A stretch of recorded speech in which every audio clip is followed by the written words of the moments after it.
How to add filters on WhatsApp video call. Hi everyone, welcome back to a new video. In this video, we're gonna learn how we can add filters to WhatsApp video calls. So without any delay, let's start with the process on how we can do it. But before that, don't forget to hit that like, share, and subscribe icon.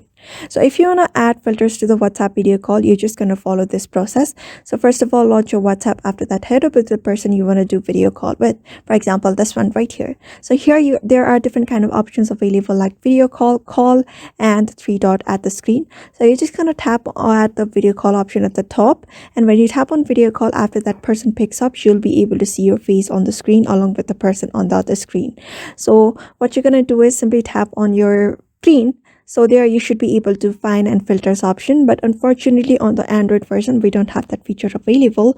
But if you are on an iOS device, then you can easily find that feature on your screen like you usually do on other applications such as Messenger or Snapchat.